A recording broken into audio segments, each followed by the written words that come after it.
பற்றி பார்க்குறோம் அப்படின்னா நம்மளுக்கு வந்து சூப்பரான ரிங்டோன் எப்படி வைக்கிறதா பார்க்குறோம். நம்ம ப்ளே ஸ்டோருக்கு போய்ட்டு நான் சர்ச் பண்ணி இந்தமாரி ஓப்பன் பண்ணிக்கோங்க. இந்தமாரி தான் பேஜ் உங்களுக்கு ஓப்பன் ஆகும். அது வந்து நான் வந்து ஏதாவது பாட்டு சர்ச் பண்ணிக்கோங்க. கரெக்டாக சர்ச் பண்ணணும்.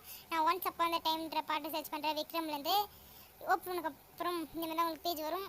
உங்களுக்கு எந்த பாட்டு வேணுமோ கிளிக் பண்ணி இந்தமாதிரி பேஜ் வரும். நான் வந்து செட்டாக இது டவுன்லோட் கொடுத்துக்கிறேன். டவுன்லோட் கொடுத்தவங்களுக்கு இந்த மாதிரி லோ ஆப்ஷனாக கேட்கும். அப்புறம் டவுன்லோட் ஆகிடும். அப்புறம் வந்து ரிங்டோனாக உங்களுக்கு இருக்கணும்னா அங்கேயும் உங்களுக்கு வந்து ஆப்ஷன் வரும். செட் ஆஸ் ஏ ரிங்டோன் இருக்கும். அதை நீங்கள் கிளிக் பண்ணிக்கினீங்கன்னா உங்களுக்கு வந்து செட் ஆஸ் ஏ ரிங்டோனாக கொடுத்துக்கு இனிமேல் நெக்ஸ்ட்டு கேட்கும். அப்புறம் வந்து இந்த ஒரு ஆப்ஷனில் போய் அலோ கேட்கும். நீங்கள் அலோ பண்ணிக்கோங்க. இது ஒரு பிரச்சனைக்காக சேஃபான ஆப் தான் நான் யூஸ் பண்ணுவேன். அதனால உங்கள்கிட்ட ஷேர் பண்ணுறேன். இந்த வீடியோ உங்களுக்கு பிடிச்சிருந்தா சேனலை சப்ஸ்கிரைப் பண்ணுங்கள். அப்படியே பக்கத்தில் இருக்க பெல் ஐக்கனை கிளிக் பண்ணி ஆலோ போட்டுக்கோங்க. Thank you guys.